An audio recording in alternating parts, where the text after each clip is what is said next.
Hello everyone, this is Kapil Kadan your science Guruji. इस video के अंदर आपके लेके हैं most important question answer for your board exam. तो चैप्टर कंट्रोल एंड कोऑर्डिनेशन के वो 30 इंपॉर्टेंट क्वेश्चन आज आपको कराए जाएंगे जो आपके फाइनल बोर्ड एग्जाम के लिए काफ़ी इंपॉर्टेंट रहने वाले हैं। तो वीडियो को अंत तक जरूर देखते रहिए और जो भी फ्रेंड्स मेरे साथ फर्स्ट टाइम इस यूट्यूब चैनल पर जुड़ रहे हैं तो चैनल को सब्सक्राइब जरूर कर लें। और जिन बच्चों ने अभी तक हमारे हैंड रिटन नोट्स को डाउनलोड नहीं किया तो जल्दी से हमारे यूट्यूब चैनल के प्लेलिस्ट में जाकर उन सभी चैप्टर वाइज टॉपर नोट्स को आप डाउनलोड कर सकते हैं। तो फर्स्ट क्वेश्चन हमारे पास, name the two specialized tissue that provide control and coordination in a multicellular organism.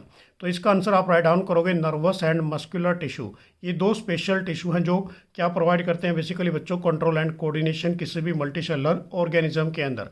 Second question हमारे पास, leads to body function that will be affected if cerebellum get damage. काफ़ी important है, कई बार previous board exam में आ चुका है। तो इसका आंसर आप क्या राइट डाउन करोगे कि walking in a straight line, और second picking up things from the ground या picking something in the ground. तो यहाँ पर आप अपने अकॉर्डिंग भी बना के लिख सकते हो। यदि सेरिबिलम डैमेज हो जाता है उस केस में walking in the straight line and picking up thing from the grounds. Third question हमारे पास ये भी काफ़ी इंपॉर्टेंट है, right the role of a motor area in a brain. तो इस केस में आंसर आप राइट डाउन करना है कि motor area of the brain control the movement of a voluntary action. किसको कंट्रोल करता है बच्चों? ये वॉलेंट्री मसल्स को कंट्रोल करेगा। नेक्स्ट क्वेश्चन हमारे पास, question number 4, give the scientific name of the following region in a human brain.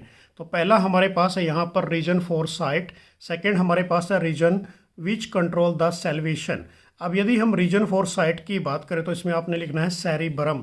Cerebrum किसका पार्ट है हमारे पास? फोर ब्रेन का। Region which control the salivation, तो यहाँ पर आपने लिखोगे मेडुला। ये जो पार्ट है किसका रहेगा? हिंड ब्रेन का। तो ये क्वेश्चन भी काफ़ी इंपॉर्टेंट है, ये भी प्रीवियस बोर्ड एग्जाम में पूछा गया पहले।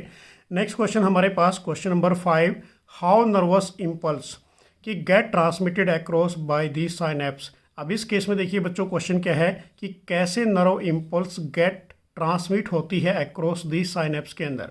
तो इसका आंसर आपने राइट डाउन करना है कि neuron ending transmit the nerve impulse to the dendrite to the next neuron.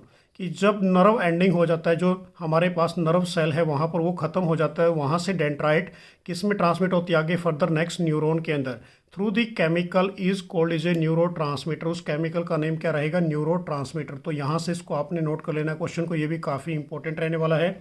Next question हमारे पास, list a tubular form of a two difference between reflex action and walking. Reflex action और walking में क्या difference है? तो सबसे पहले हम बात करेंगे रिफ्लेक्स एक्शन क्या होता है कि reflex action is the immediate response to the stimulus, कि जो इमीडिएट रिस्पॉन्ड करता है किसको? स्टिमुलस। स्टिमुलस क्या होता है बच्चों? कोई भी इन्वायरमेंटल चेंज। सेकेंड हमारे पास वॉकिंग की यदि बात करें, walking is a voluntary action. ये वॉलेंट्री एक्शन है। वॉलेंट्री कौन से होते हैं? जो हमारे विल के अकॉर्डिंग होते हैं, हमारे नॉन में होते हैं, उनको हम क्या बोलते हैं? Voluntary action.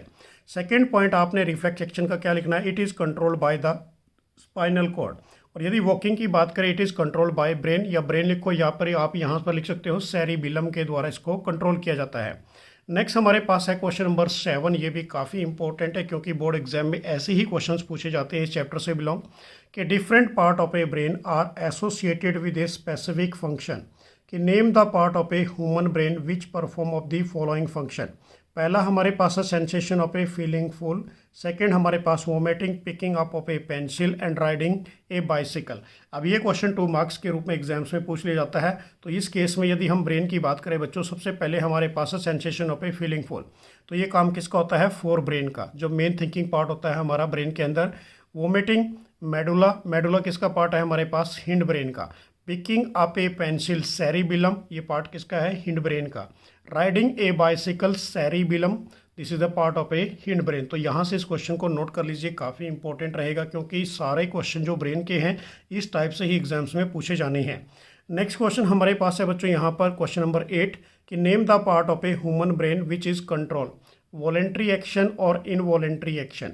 सेकेंड इसी के अंदर एक और बी पार्ट दे दिया गया कि write the function of a peripheral nervous system, name the two component या name the component of a this system setting their origin. अब सबसे पहले हम बात करेंगे यहाँ पर name the part of a human brain which is control of a voluntary action और इनवॉलेंट्री। तो वॉलेंट्री एक्शन के केस में हमारे पास आंसर आपने क्या राइट डाउन करना है बच्चों? यहाँ पर फोर ब्रेन या फिर सेरिब्रम। और यदि हम बात करते हैं इनवॉलेंट्री एक्शन के केस में, तो हिंड ब्रेन लिखोगे आप या फिर मेडुला ओब्लिगेटा।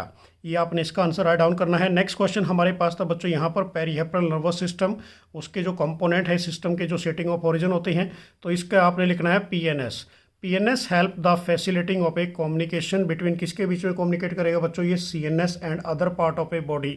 और सीएनएस को हम लिखते हैं central nervous system and all part of the body या other part of the body.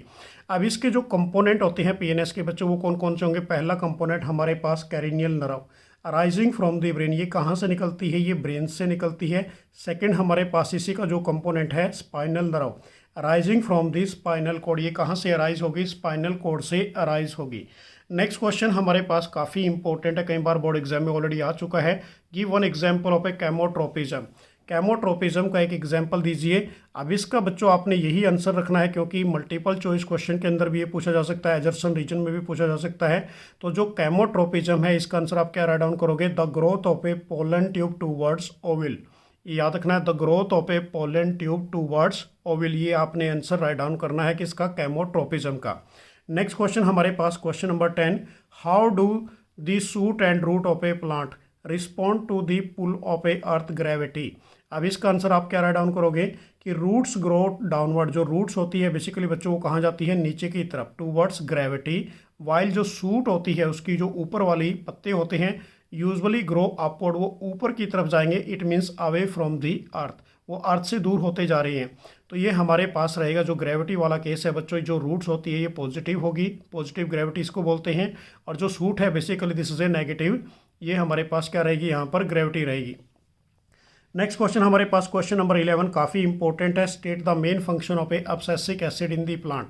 अब्सेसिक acid का क्या मेन फंक्शन है प्लांट के अंदर, तो इसका आंसर आपने राइट डाउन करना है कि abscisic acid inhibit growth of the plant. ये क्या काम कराता है बच्चों, inhibit growth of a plant के लिए, मल्टीपल चॉइस क्वेश्चन के लिए भी काफ़ी इंपॉर्टेंट रहने वाला है। नेक्स्ट क्वेश्चन हमारे पास question number 12, how shoot and root of the plant respond to the light, कि कैसे सूट और रूट प्लांट के अंदर रिस्पॉन्ड करेगी टूवर्ड्स लाइट की तरफ।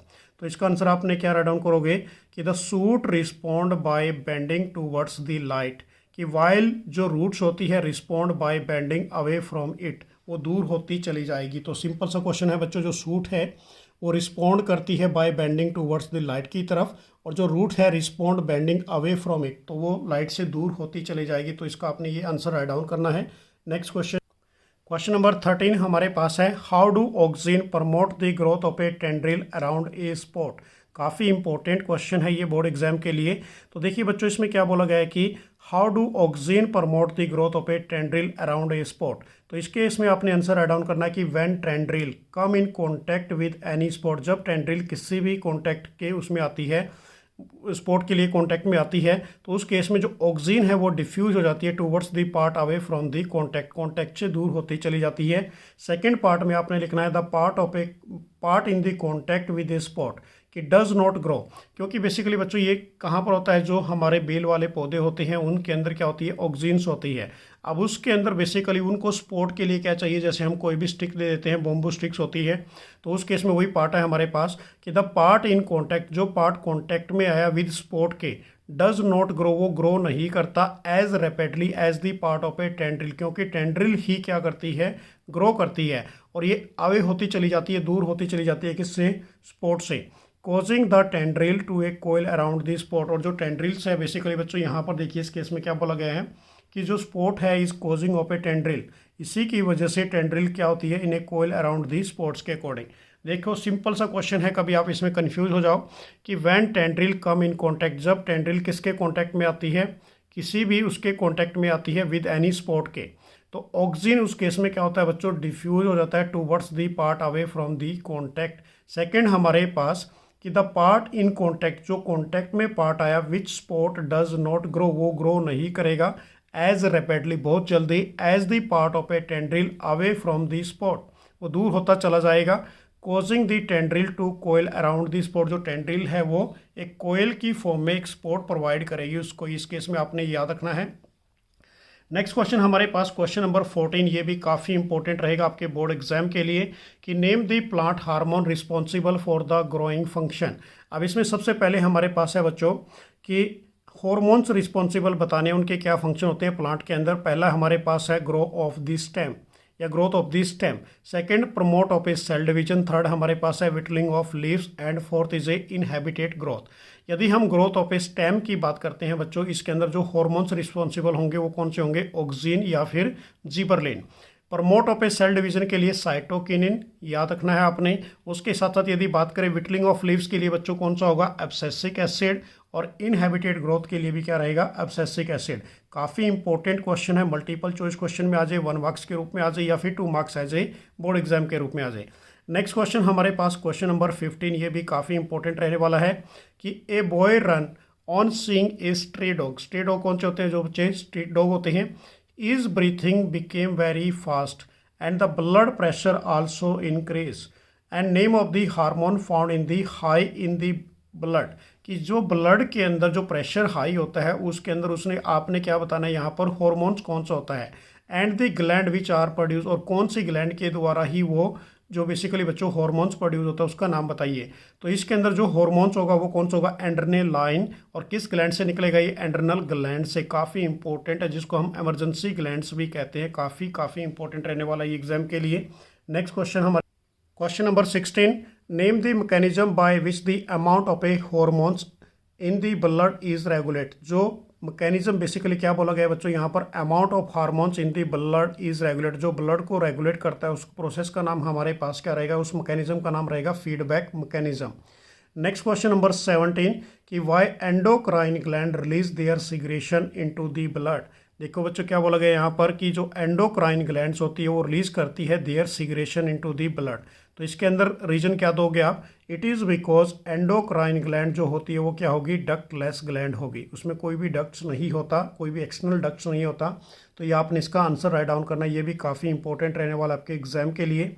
नेक्स्ट क्वेश्चन हमारे पास क्वेश्चन नंबर 18 कि what is the feedback mechanism of a harmonic regulation. अब ये फीडबैक मैकेनिज्म की डेफिनेशन ही थी बच्चों यहाँ पर ऊपर जो हमने किया अभी question number 16। Take an example of a insulin. Insulin का एग्जाम्पल देना है, एक्सप्लेन दिस फिनोमिना, और इस फिनोमिना को आपने फर्दर एक्सप्लेन करना है। तो सबसे पहले हमारे पास फीडबैक मैकेनिज्म जो हम करने जा रहे हैं अभी, कि mechanism bye which the amount of a any chemical increase और डिक्रीज, कि कोई भी केमिकल इंक्रीज होना या डिक्रीज होना regulating in the secretion of a related hormones, और वो रिजल्टिंग सीक्रेट किसके रूप में होगा बच्चों, किसी भी हॉर्मोन्स के रूप में। उसको हम क्या बोलते हैं, feedback mechanism of a harmonic regulation. जो हमारे हार्मोनिक रेगुलेशन होते हैं उनको कंट्रोल करना। So this is a simple definition कि वो प्रोसेस मीन्स मैकेनिज्म, कि by which the amount of a any chemical, कोई भी अमाउंट ऑफ केमिकल इंक्रीज या डिक्रीज होना resulting in the secretion of a related of a, किससे related होगा, वो हार्मोन से रिलेटेड रहेगा। अब इसका जो एग्जाम्पल है हमारे पास, जो इंसुलिन की हम बात कर रहे हैं बच्चों यहाँ पर, तो इसके रूप में आपने क्या लिखना है कि when a sugar level rise, यदि शुगर लेवल बढ़ जाता है, इंसुलिन सिग्रेशन क्या होगा उस केस के अंदर, इंक्रीज हो जाएगा। कि when a sugar level falls, यदि शुगर लेवल डाउन हो जाता है तो इंसुलिन सिग्रेशन भी क्या हो जाएगा, रिड्यूस हो जाएगा। तो ये आप इसके एग्जाम्पल के तौर पे राइट डाउन करोगे। नेक्स्ट क्वेश्चन हमारे पास है क्वेश्चन नंबर 19, ये भी काफ़ी इंपॉर्टेंट रहने वाला है कि व्हाट इज़ इंसुलिन। इंसुलिन क्या होता है, कि why are the some patient of a diabetes treated by giving injection of a insulin. देखिए बच्चों काफ़ी इंपॉर्टेंट क्वेश्चन है, बिल्कुल ऊपर वाले क्वेश्चन से मिलता जुलता है। तो सबसे पहले हम बात करेंगे यहाँ पर इंसुलिन क्या होता है, कि insulin is a hormones produce, hormones क्या प्रोड्यूस करते हैं, in the pancreas which regulate the amount of, किसको रेगुलेट करना, जो हमारे ब्लड के अंदर शुगर लेवल होता है या ग्लूकोज होती है उसको प्रोड्यूस करना। देखिए बच्चों यहाँ पर कि वो हॉर्मोन्स प्रोड्यूस, इंसुलिन वो हॉर्मोन्स है जो प्रोड्यूस होता है किसके द्वारा, पेनक्रियाज के द्वारा, जो किसको रेगुलेट करता है, regulate the amount of a sugar in the blood या फिर glucose in the blood. So this is called as a insulin. अब टू रिड्यूस, अब देखो इंजेक्शन क्यों दिया जाता है, ताकि हम इंसुलिन को क्या कर सके, मेनली बेसिकली बच्चों यहाँ पर कि जो इंजेक्शन इसलिए दिया जाता है कि to reduce the blood glucose, या ब्लड जो शुगर होती है उसको कंट्रोल करना, इसलिए इंजेक्शन दिया जाता है, डायबिटीज़ ना हो पाए। नेक्स्ट क्वेश्चन हमारे पास काफ़ी इंपॉर्टेंट है, कई बार बोर्ड एग्जाम में ऑलरेडी आ चुका है।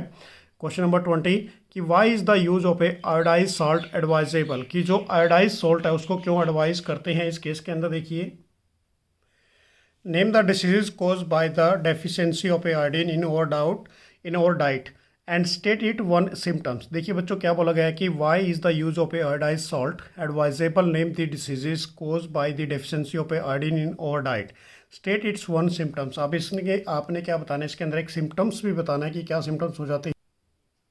एंड सेकेंड पार्ट हमारे पास है इसके अंदर B part, how do nerve impulse travel in the body explain, कि कैसे नर्व इम्पल्स ट्रैवल करती है हमारी बॉडी के अंदर, तो उसका एग्जाम्पल भी आपने एक्सप्लेन करना है प्रॉपरली। तो सबसे पहले हम बात करेंगे यहाँ पर आयोडीन की, कि iodine is essential for the functioning of A thyroid glands, कि जो आयोडीन है वो बहुत ही आवश्यक है किसके लिए, हमारी थायराइड ग्लैंड्स के लिए, और फॉर्मेशन ऑफ किसकी फॉर्मेशन देता है, थायरोक्सिन हॉर्मोन्स की फॉर्मेशन देता है जो हमारे नेक के अंदर होता है।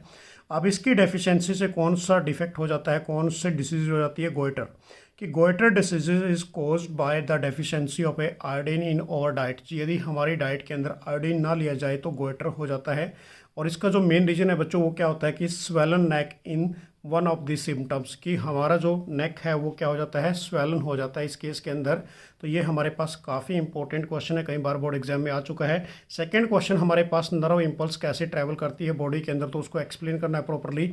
तो इस केस में देखिए बच्चों कि the impulse travel as a electrical impulse, कि फ्रॉम, देखो impulse travel as a electrical impulse, कि जो भी इम्पल्स है वो ट्रैवल करती है किसके रूप में, इलेक्ट्रिकल इम्पल्स के रूप में, from dendrite to the cell body, dendrite से सेल बॉडी की तरफ। और ये मल्टीपल चॉइस क्वेश्चन भी बनता है यहाँ पर, कि then along the axon to the neuron end, axon से स्टार्ट होकर न्यूरॉन एंड तक हो जाके ख़त्म हो जाती है। At the end of a some chemicals are release, कि एंड पे एक केमिकल सब्सटेंस जो रिलीज होता है जिसका नाम अभी हमने पिछले क्वेश्चन में बताया था, न्यूरोट्रांसमीटर, कि which fill the gap of a synapse, वो क्या करता है, साइनेप्स के गैप को फिल करता है, and start a similar electrical impulse to the another neuron, तो अलग से नेक्स्ट वाले जो इलेक्ट्रिकल इम्पल्स है वो स्टार्ट हो जाती है अदर न्यूरॉन की, and the impulse further travel in the body, और ऐसे ही क्या करती है जो इम्पल्स है वो ट्रैवल करती हैं बॉडी के अंदर। तो ये क्वेश्चन भी काफ़ी इंपॉर्टेंट रहने वाला है। नेक्स्ट क्वेश्चन हमारे पास क्वेश्चन नंबर 21, कई बार बोर्ड एग्जाम्स में ऑलरेडी पूछ लिया गया है बच्चों, ये प्रीवियस ईयर क्वेश्चन है। Answer of the following question, अब इस क्वेश्चन का आपने प्रॉपर आंसर देना है। तो इसके अंदर क्या क्या पूछा गया है कि name of A endocrine gland associated with brain, brain के अंदर कौन सी एंडोक्राइन ग्लैंड होती है बच्चों, उसका नाम है पिट्यूटरी ग्लैंड्स, याद रखना है आपने 1 मार्क्स के लिए। उसके बाद है which gland secrete of a digestive enzyme as well as a hormones, तो उसका नाम रहेगा हमारे पास pancreas. It is a very important question also, कि name the endocrine gland associated with kidney, kidney के अंदर कौन सी ग्लैंड एसोसिएट होती है बच्चों, एंड्रनल ग्लैंड। और उसके बाद लास्ट क्वेश्चन है इसके अंदर ये वाला, कि which endocrine gland is present in a male but not in a female, तो मेल के अंदर कौन सी होती है बच्चों, टेस्टिज होती है, याद रखना, क्योंकि फीमेल के अंदर टेस्टिज नहीं होता, मेल के अंदर ओनली क्या होगा, टेस्टिज। तो ये चारों क्वेश्चंस आपने अच्छी तरीके से लर्न करने, और चारों ही क्वेश्चन वेरी वेरी इंपॉर्टेंट है बोर्ड एग्जाम के लिए। नेक्स्ट क्वेश्चन हमारे पास क्वेश्चन नंबर 22, कि what is the fluid present in between the meninges, अब वो कौन सा फ्लूइड होता है बच्चों जो मेनिंगेस के रूप में प्रेजेंट होता है, तो उसका नाम रहेगा सेरिब्रोस्पाइनल फ्लूइड, काफ़ी इंपॉर्टेंट है, जो फर्दर किसी भी मैकेनिकल इंजरी से हमें प्रोटेक्ट करता है हमारे उसको, ब्रेन को। नेक्स्ट क्वेश्चन हमारे पास question number 23, very very important, कि why adrenaline is known as a emergency hormones, की जो एंड्रनल होती है हमारे पास जिसको हम एमरजेंसी हार्मोन्स ही कहते हैं, तो क्यों कहा जाता है, तो देखिए यहाँ पर adrenaline is the hormones, adrenaline वो हार्मोन्स है जो सीक्रेटेड होता है बच्चों at the time of a emergency और स्ट्रेस। ये कब सीक्रेट होता है, जब हमारी बॉडी के अंदर कोई भी एमरजेंसी या कोई भी स्ट्रेस होता है, तो तब उस समय ये सीक्रेट होता है। It regulate the heart beat, ये किसको रेगुलेट करेगा, heart beat and oxygen level of the body in these condition. Simple सी बात है बच्चों, एमरजेंसी हार्मोन्स इसलिए बोला जाता है, ये किसको रेगुलेट करता है, जो हमारी हार्ट बीट होती है और हमारी बॉडी के अंदर ऑक्सीजन लेवल को कंट्रोल करता है। So this is known as, या फिर इसलिए therefore it is also known as a emergency hormone, इसलिए इसको क्या बोला जाता है, एमरजेंसी हॉर्मोन्स कहा जाता है। It is a very very important question. Next question भी हमारे पास सेम क्वेश्चन, बिल्कुल टॉपर क्वेश्चन है बच्चों, pituitary is known also as a master gland and why, कि जो पिट्यूटरी ग्लैंड्स होती है उसको मास्टर ग्लैंड क्यों कहा जाता है, तो इसका आंसर आपने राइट डाउन करना है कि pituitary gland is control the activity of all the other gland in our body, क्योंकि जो पिट्यूटरी ग्लैंड होती है बच्चों ये पूरी हमारी बॉडी की एक्टिविटी को कंट्रोल करती है, बट जो अदर ग्लैंड है वो ऐसा नहीं कर पाती, कि therefore it is called as, इसलिए इसको क्या बोला जाता है, मास्टर ग्लैंड कहा जाता है, याद रखना ये भी काफ़ी इंपॉर्टेंट है। नेक्स्ट हमारे पास question number 25, endocrine gland are called is a ductless gland and why, कि जो एंडोक्राइन ग्लैंड होती है उसको डक्टलेस ग्लैंड क्यों कहते हैं। तो इसका आंसर आपने राइट डाउन करना है कि these gland is a lack of external duct, इसमें कोई भी एक्सटर्नल डक्ट्स नहीं होती for discharging their secretion in the blood, ताकि वो डिस्चार्ज कर सके देयर सिग्रेशन इन ब्लड के अंदर। ये भी क्वेश्चन काफ़ी इंपॉर्टेंट रहने वाला आपके एग्जाम के लिए।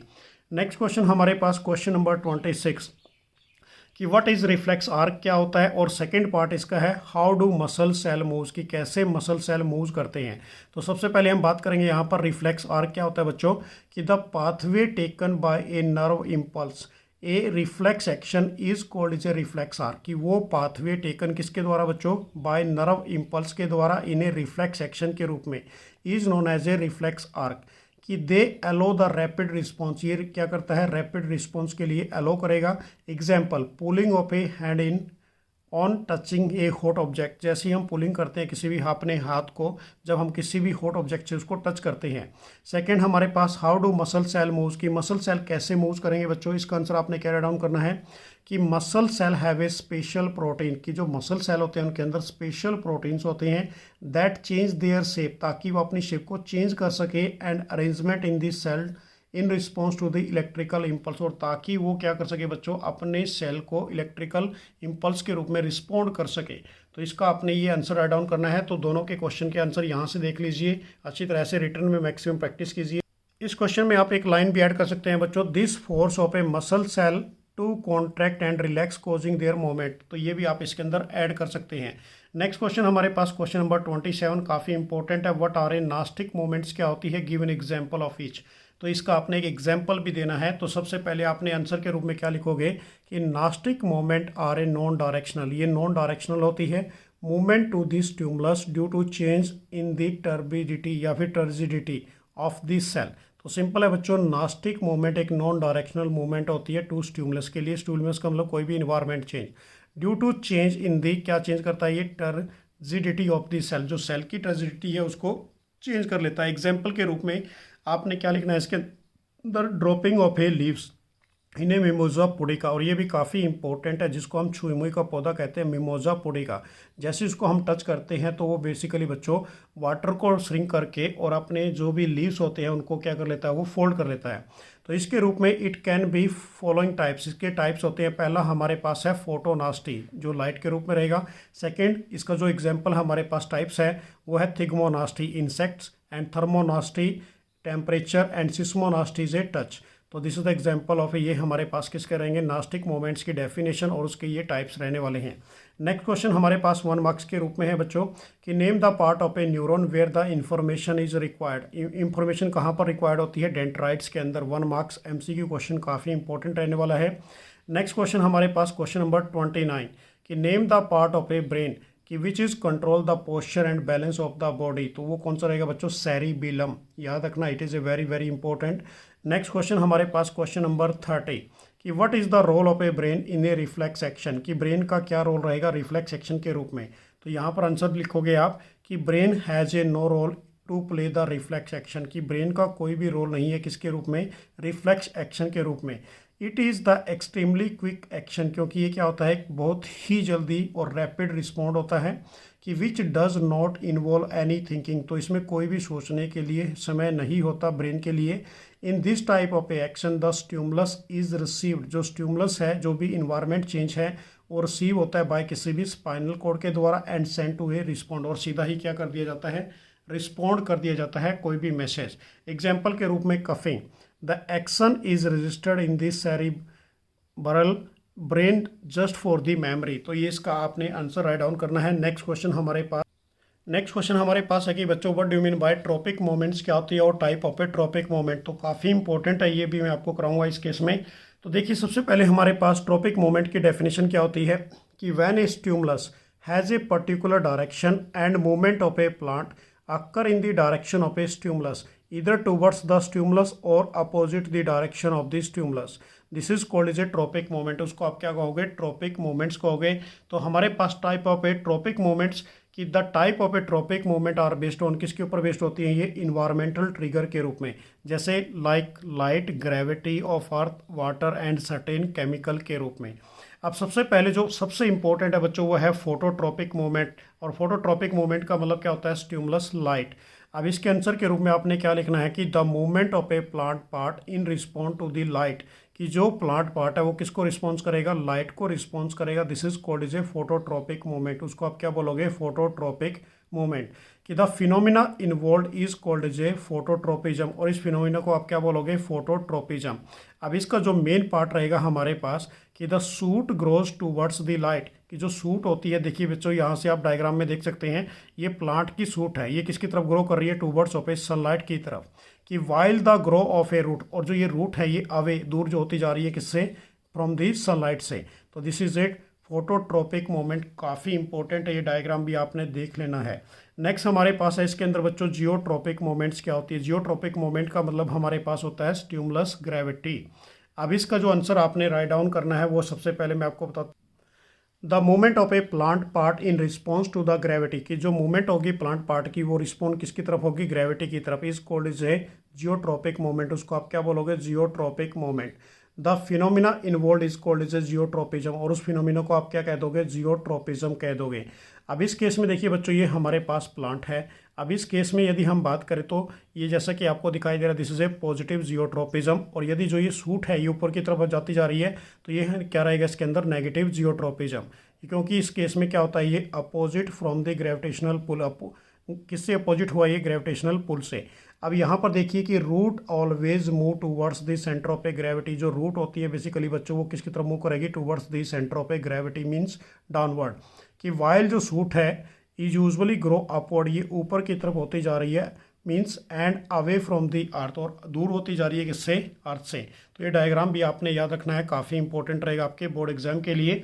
नेक्स्ट हमारे पास इसी के अंदर है बच्चों थर्ड नंबर वाली हाइड्रोट्रोपिक मूवमेंट्स। क्या होती है?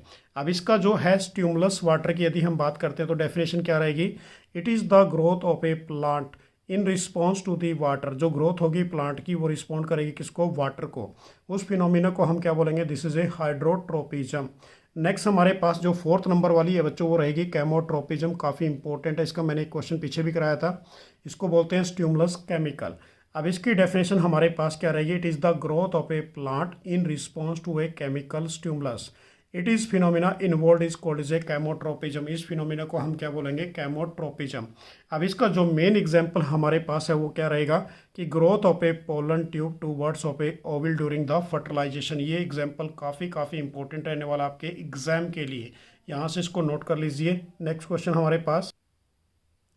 क्वेश्चन हमारे पास है कि pathway of a nerve impulse in a reflex arc. काफ़ी इंपॉर्टेंट है। तो बच्चों इसका जो पाथवे रहेगा वो क्या रहेगा? स्टिमुलस से रिसेप्टर से सेंसरी न्यूरॉन, और सेंसरी न्यूरॉन से स्पाइनल कॉर्ड की तरफ से मोटर न्यूरॉन, उसके बाद effector gland and response to the stimulus.